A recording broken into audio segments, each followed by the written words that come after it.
Oi, pessoal, sejam bem-vindos a mais uma videoaula. Hoje, o nosso tema é o estudo dos vírus.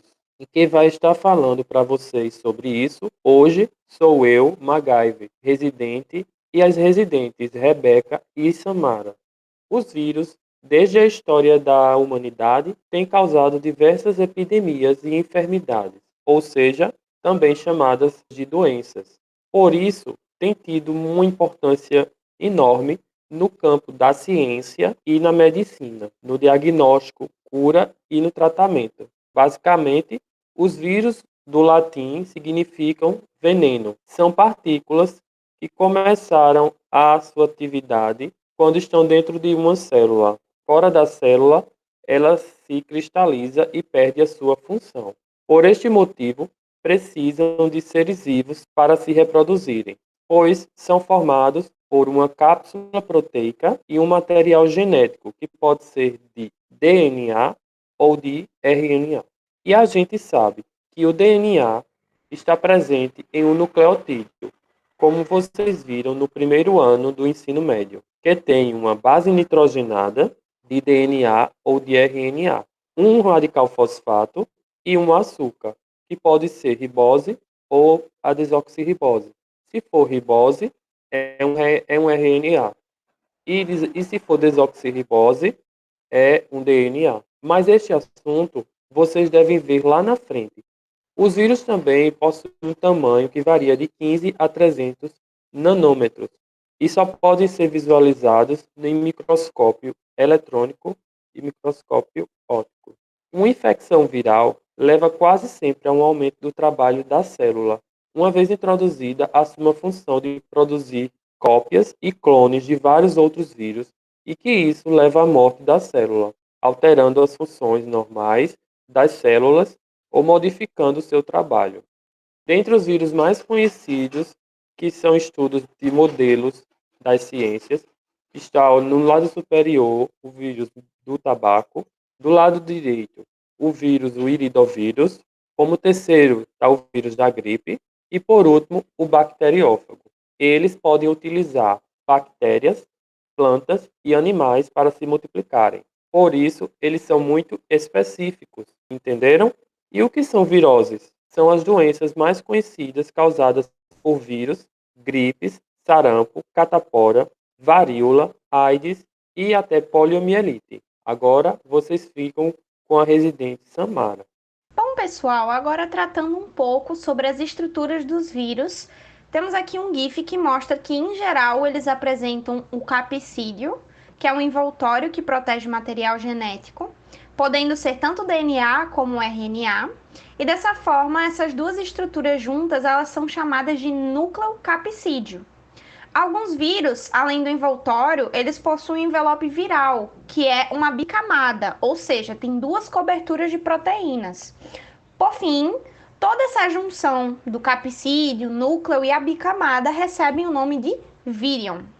Nesse sentido, ainda é importante falar sobre as proteínas ligantes que estão presentes tanto na membrana do vírus quanto na membrana da célula que será parasitada. Então, é dessa forma que ocorre a associação entre os vírus e o corpo hospedeiro. Mas como que isso será que acontece? Bom, vocês podem ver nessa imagem aqui ao lado que tem escrito sistema chave fechadura. Então, é dessa forma mesmo que vocês devem estar pensando. Como uma porta funciona? Você precisa colocar uma chave na fechadura para que ela se abra, certo?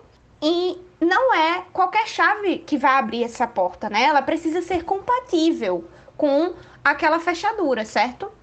Então, o mesmo acontece com os vírus, que eles apresentam em sua membrana um receptor que irá se conectar ao receptor da célula do hospedeiro, e se a proteína que aquele vírus apresentar for compatível com o receptor do hospedeiro, ele funcionará como uma chave, que irá abrir então a comunicação entre ambos.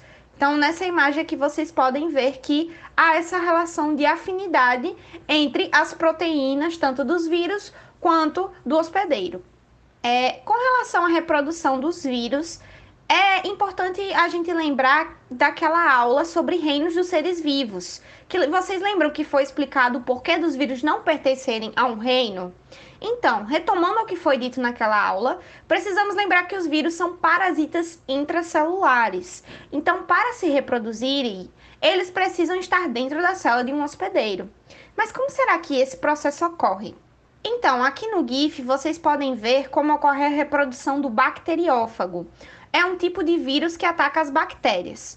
Então, nesse caso, ao encontrar uma bactéria, o vírus adere à sua cauda aos receptores presentes na parede bacteriana e depois eles perfuram essa parede.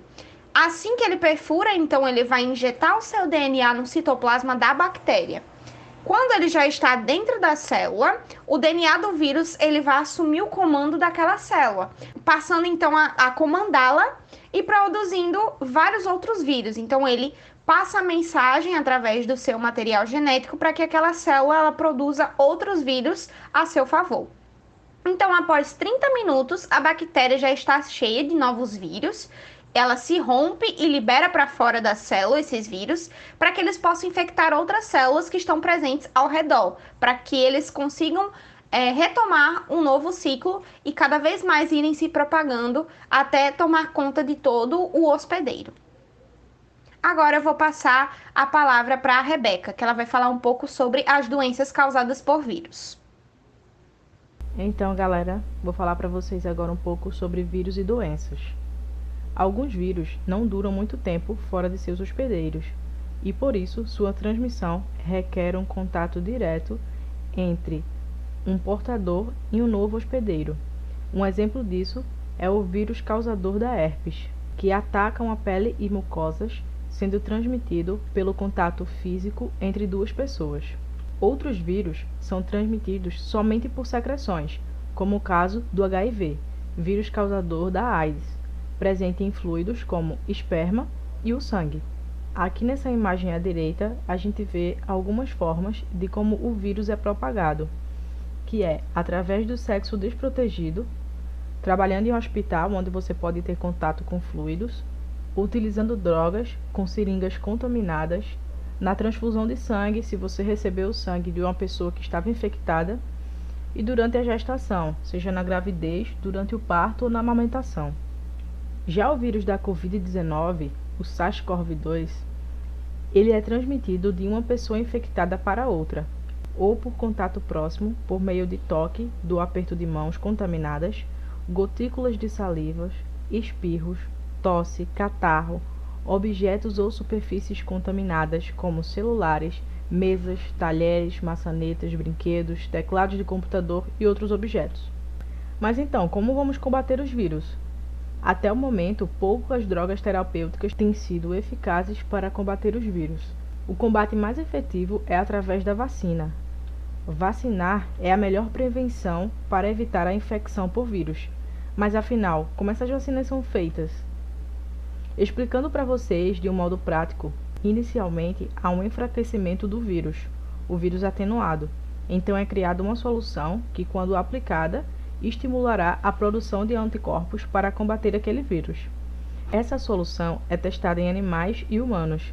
Se o animal apresentar anticorpos, ela é testada em humanos. Caso não apresente anticorpos na corrente sanguínea humana, ela é reprovada. E, se apresentar, ela é aprovada e liberada para o uso da população.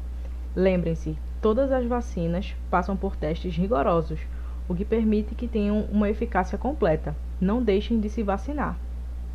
Agora, falando um pouco sobre termos populacionais, as doenças infecciosas podem ocorrer na condição de epidemia, que é quando há um aumento inesperado do número de casos de uma doença em uma determinada população, a endemia, quando uma doença se mantém frequentemente em uma determinada região, que é o caso da dengue aqui no Brasil. Já a pandemia é quando uma doença atinge mais de um continente em uma onda que pode durar meses ou anos. Um exemplo é a que estamos vivendo hoje, a pandemia do novo coronavírus, que no momento estão aplicando vacinas para que não seja mais propagado esse vírus e melhorando as vacinas já existentes. Então, galera, se vacinem, não recusem vacina. Bom, Nós acabamos a aula por hoje. Deixamos uma atividade para fixação do conteúdo aqui no link da descrição do vídeo. Façam, é importante. E até a próxima aula, galera!